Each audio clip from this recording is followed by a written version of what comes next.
ही गोष्ट सुरू होते एका भांडणावरून.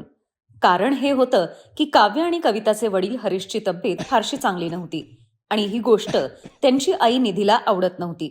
खरं तर निधी एका श्रीमंत घरातून आली होती, पण तिला हरीश आवडायचा म्हणून तिने त्याच्याशी लग्न केलं. पण जेव्हा हरीशने तिच्या अपेक्षा पूर्ण केल्या नाहीत तेव्हा त्यांच्यात रोज भांडणं व्हायला लागली आणि गोष्टी जेव्हा हाताबाहेर गेल्या तेव्हा निधी आपली मुलगी काव्याला घेऊन आपल्या माहेरी आली आणि मोठी मुलगी कविता वडिलांबरोबरच राहिली. त्या दिवसानंतर त्या दोघींनीही एकमेकींकडे कधी डुंकूनही पाहिलं नाही. पण नशिबाने या दोन्ही बहिणींमध्ये काहीही दुरावा निर्माण केला नाही. दोघी बहिणी मोठ्या झाल्यावर एकाच कॉलेजमध्ये शिकत होत्या आणि मग एक दिवस, कविता, तू कालची असाइनमेंट पूर्ण केलीस का? हो, ती तर मी घरी गेल्यावरच केली होती. तू नाही केलीस का? अगं नाही यार, काल मम्मीने किटी पार्टी ठेवली होती घरी, त्यातच बिझी होते मी. आधी डान्स, मग डिनर, मग गॉसिप, बस यातच सगळा वेळ गेला. सही आहे यार. बरं ऐक, मम्मी कशी आहे? छान आहे. का, काय झालं? मला कधी कधी तिची खूप आठवण येते. वेडी, अगं मी तुला किती वेळा सांगितलं ये तिला भेटायला म्हणून. नाही ग, पप्पांच्या शिवाय मी जाणार नाही. ज्या दिवशी मम्मी पप्पांना भेटायला येईल त्याच दिवशी मी पण तिला भेटीन. आणि ते कधीच होणार नाही हे तुला पण माहितीये. काव्य आणि कविता भलेही एकाच कॉलेजमध्ये शिकत होत्या, पण आपल्या आई वडिलांच्या भांडणामुळे त्या दूर राहत होत्या. मग एक दिवस, अगं कविता, तू न्यू इयरच्या टूरला येतेयस ना? ती मुंबईची टूर? हो हो तीच. नाही, तू जा, मला नाही येता येणार. अगं पण का? तिकडे जाऊन शाहरुख सलमानचं घर बघूया ना आणि त्यांचा ऑटोग्राफ पण घेऊया. अगं पण कॉलेजवाले खूप पैसे मागतायत त्या टूरचे. जास्त कुठे आहेत ग, फक्त 15,000 रुपये आहेत. आता 3 दिवसांची टूर आहे म्हटल्यावर तेवढे तर घेणारच ना. तुला माहितीये ना, पप्पा कधीच हो म्हणणार नाहीत. बरं ऐक, तू पप्पांना सांग फक्त 3,000 रुपये लागणार आहेत. मग तर ते ऐकतील ना. आणि बाकीचे 12,000 कोण देणार मग? अगं मी देईन, मम्मीला सांगते मी. अजिबात नाही, मी पप्पांशी खोटं बोलणार नाही, कळलं ना? अगं पण ती तुझी पण तर मम्मी आहे ना? हो, पण ती कधी मला भेटायला तरी आलीये का? तिला माझी काळजी आहे? आणि तू म्हणतेस की मी तिचे पैसे घेऊन फिरायला जाऊ? कविताचं हे बोलणं ऐकून काव्या गप्प बसली. हे खरं होतं की निधी आता हरीश आणि कविताला विसरून गेली होती आणि हळूहळू तिच्या गर्वाचे छाप काव्यावर पण दिसत होते. आता ती कविताशी जास्त बोलत नव्हती. ही गोष्ट कवितालाही जाणवत होती. मग एक दिवस, अच्छा कविता, तू मास्टर्ससाठी काय ठरवलंय? ठरवायचंय काय? आपल्याच कॉलेजमधून करणार आहे? अच्छा, पण मी दुसराच विचार करतीये. मम्मी म्हणते हे कॉलेज माझ्या स्टँडर्डचं नाहीये. इथले टीचर्स आणि स्टुडंट्स फारच फटीचर आहेत. पण आतापर्यंत तर सगळं ठीक होतं. अचानक नाही ग, हे माझ्या डोक्यात खूप आधीपासून होतं. ग्रॅज्युएशन मध्येच सोडू शकत नव्हते ना, पण आता मास्टर्स मी चांगल्या महागड्या कॉलेजमधूनच करणार आहे. कविताला हे कळत होतं की काव्या जाणून बुजून तिला खाली दाखवण्यासाठी म्हणून हे सगळं करत होती. कविताला वाटलं काव्या पण तिच्यापासून दूर होईल. पण नशिबात काहीतरी वेगळंच होतं. जेव्हा काव्य आणि कविता बोलत होत्या तेव्हा एक हँडसम मुलगा त्यांच्याकडे येतो, जो एका आलिशान गाडीतून उतरतो. हाय काव्या. ओ हाय रोहित, कसा आहेस तू? तू इथे काय करतोयस? मी विमल सरांना भेटायला आलो होतो. ते माझे ट्युशन टीचर होते ना, त्यामुळे मी जेव्हाही इथे येतो तेव्हा त्यांच्या पाया पडायला नक्की येतो. हे त्याचं बोलणं ऐकून कविताला खूप छान वाटलं, तर काव्याला त्याचं बोलणं खूपच विचित्र वाटलं. व्हॉट रबीश यार, तू त्यांच्या पाया का पडतोस? तू ट्युशन फीस देत नव्हतास का त्यांना? अगं तसं नाहीये. चल सोडते. ही कोण आहे? ओ, ही कविता आहे, माझी बेस्ट फ्रेंड. बेस्ट फ्रेंडचं ऐकून कविताला खूप वाईट वाटलं, पण ती गप्प बसली. आणि मग, कविता, हा रोहित आहे, मिस्टर ओबेरॉय यांचा एकुलता एक मुलगा. आमच्या फॅक्टरीचं सगळं रॉ मटेरियल याच्याकडूनच सप्लाय होतं. Oh okay, nice to meet you. Same here. रोहितला कविताचा साधेपणा पहिल्याच भेटीत आवडला. कविताला पण रोहितचे संस्कार खूप आवडले. त्यानंतर ते पुन्हा 1-2 वेळा भेटले आणि मग एक दिवस, हाय कविता. हाय रोहितजी. अगं हे जी काय असतं? मी काही तुझ्यापेक्षा मोठा नाहीये. बरं ऐक, मी तुला शोधत होतो. का? ते ऍक्च्युली न्यू इयर येत आहे ना, आपण एकत्र सेलिब्रेट करूयात ना. मी काव्याला पण बोलवलंय. सॉरी रोहित, ॲक्च्युली माझे काही प्लॅन्स आहेत आणि मी दुसरीकडे सेलिब्रेट करणार आहे. अच्छा, ओके, मी येतो मग. एक मिनिट, जर तुम्हाला हवं असेल तर माझ्या सेलिब्रेशनला येऊ शकता. हो हो, का नाही, मी नक्की येईन. रोहित आणि कविता एकमेकांना पसंत करू लागले. पण तिकडे निधीला रोहितचं लग्न काव्याशी करून द्यायचं होतं. काव्या रोहितची वाट बघत होती. पण रोहित कविताला भेटायला गेला.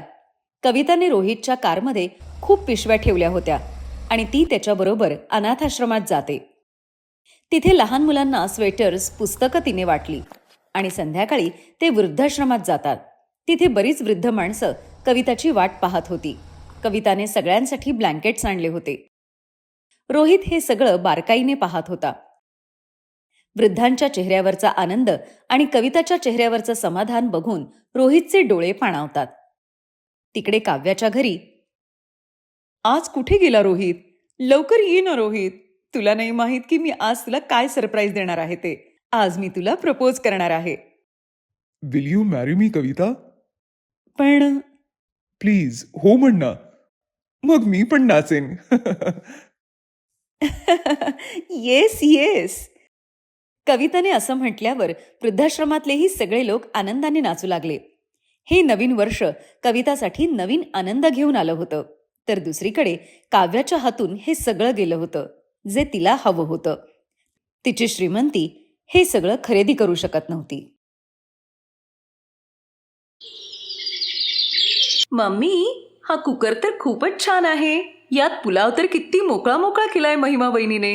आई, मला पण असाच एक कुकर पाहिजे. या दिवाळीला तुम्हाला गिफ्ट म्हणून कुकरच दे ना. हो हो, घे की. तू आज महिमा बरोबर जाऊन संध्याकाळीच हा कुकर घेऊन ये. आई, एक काम कर, वहिनीचा कुकर तर 5 लिटर आहे ना, माझ्यासाठी तू 8 लिटरचा घे. सपना, अगं तुझ्या रुखवतात मी 3 लिटर, 5 लिटर आणि 8 लिटरचं कुकर दिलाय ना. अजून तर ते नवीनच असतील. अहो, काय झालं, अजून एक नवीन घेऊन दिला तर? एकुलती एक मुलगी तर आहे आपली. सपनाचा स्वभाव लालची होता. आपल्याकडे कितीही असलं तरी तिचं मन भरत नसायचं. त्यामुळे ती जेव्हा कधी माहेरी यायची काही ना काहीतरी डिमांड करायची. पण महिमाचा स्वभाव खूपच चांगला होता. तिला परिस्थितीची चांगली जाणीव होती. राहू दे आई, काही गरज नाहीये. पप्पांना वाटतं मी लालचीच आहे, पण मला काही कुठल्या गोष्टीचा मोह नाहीये. मी तर माझं घर समजूनच गोष्टी मागते ना, नाहीतर मला काही माझ्या सासरी कशाची कमी नाहीये.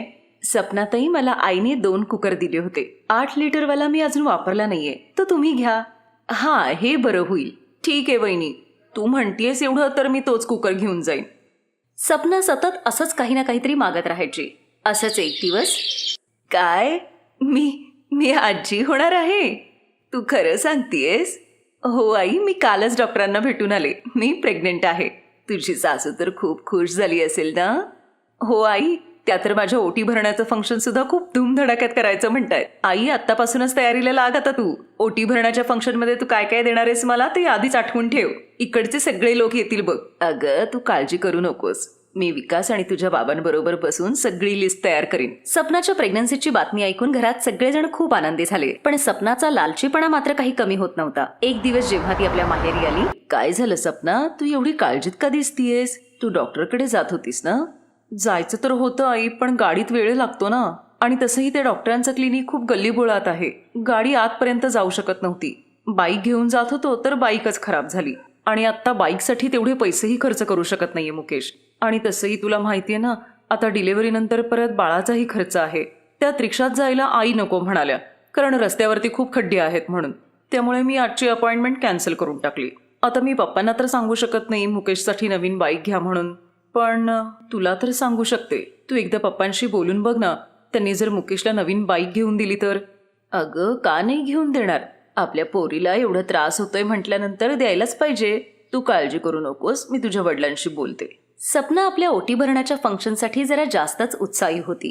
ती सतत काही ना काहीतरी मागण्याच्या बहाण्याने आपल्या आईला फोन करत राहायची. आई, फंक्शनला तुम्ही सगळेजण वेळेवर पोहोचा हा.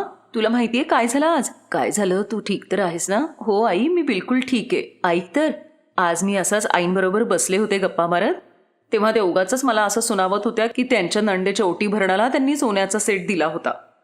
एक काम कर ना, विकास दादाबरोबर जाऊन माझ्यासाठी एक चांगला सोन्याचा सेट घेऊन ये ना. बरं, विकास संध्याकाळी दुकानातून आला ना की मग त्याच्याबरोबर बोलते. सपनाने आपल्या ओटी भरण्याच्या फंक्शनमध्ये बाईक, सोन्याचा सेट अशा बऱ्याच काही गोष्टी मागितल्या होत्या. पण एक दिवस सकाळी जेव्हा विकास झोपेतून उठला, बोला शर्मा अंकल. नमस्ते. काय झालं विकास, तू एवढा काळजीत का दिसतोयस? पप्पा, शर्मा अंकलचा फोन होता. आपल्या दुकानाचं शटर उघडच आहे. आपल्या दुकानात चोरी झालीये. मग सगळेजण दुकानात पोहोचतात. गल्ल्यातून पैसे गायब आहेत पप्पा.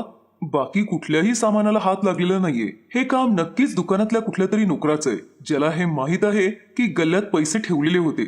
पण सगळेच नोकर आलेले आहेत, फक्त चंदू गायब आहेत. काल रात्री पण त्यांनी फोन केला होता की तो आपल्या गावाला जातोय म्हणून. याचा अर्थ त्याने रात्री चोरी केली आणि सकाळी इथून पळून गेला.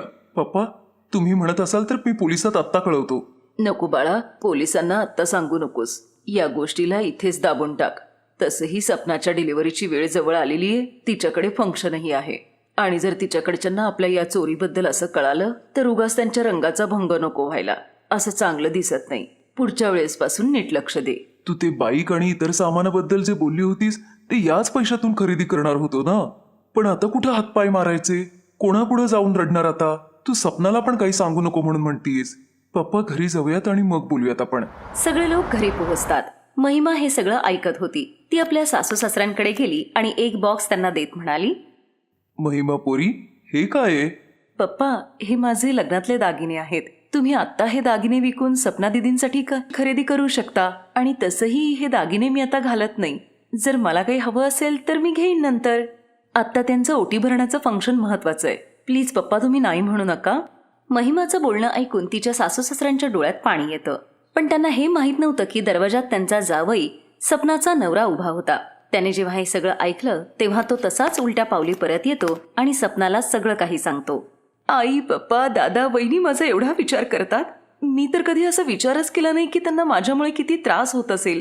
आज त्यांच्या दुकानात चोरी झाली पण तरीही माझाच विचार करत होते. मी तर त्यांची मुलगी आहे. मी त्यांना समजून घ्यायला हवंय. खरंच मी खूप लालची स्वभावाची आहे ना मुकेश. तू आज मला ही परिस्थितीची जाणीव करून देऊन खूप मोठ्या चुकांपासून वाचवलेस. नाहीतर माझ्यामुळे महिमा वहिनीचे सगळे दागिने विकले गेले असते. खरं तर मोठ्या लोकांचा आशीर्वाद हाच आपल्यासाठी खरा दागिना आहे. सपना, तू काळजी करू नकोस. तुझ्या वहिनीचे दागिने विकले जाणार नाहीत.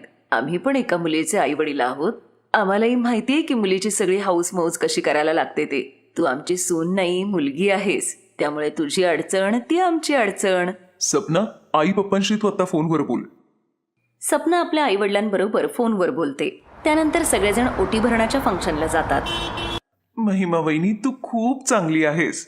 तुम्ही एक सून असून सुद्धा माझ्या आई वडिलांसाठी एक मुलीसारख्या आहात.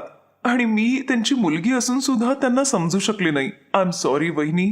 आई, पप्पा, दादा, तुम्हाला माझ्यामुळे खूप त्रास झाला. सपना, तू एवढा विचार करू नको ग. आता ही वेळ नाहीये. तू बस बरं खाली आधी. मी तुझी दृष्ट काढते बाळा. सपनाच्या ओटी भरण्याचं फंक्शन अगदी धूमधडाक्यात साजरं होतं. सपनाच्या चेहऱ्यावरचा आनंद बघून तिच्या घरचेही सगळे खूप खुश होतात. Best buddies. हॅलो मित्रांनो, हा व्हिडिओ पाहिल्याबद्दल धन्यवाद. जर तुम्हाला हा व्हिडिओ आवडला असेल तर कृपया लाईक, सबस्क्राईब आणि कमेंट नक्की करा. आणि हो, शेअर करायला पण विसरू नका. अजून असेच मजेदार व्हिडिओ पाहण्यासाठी खाली दिलेल्या घंटीला दाबा.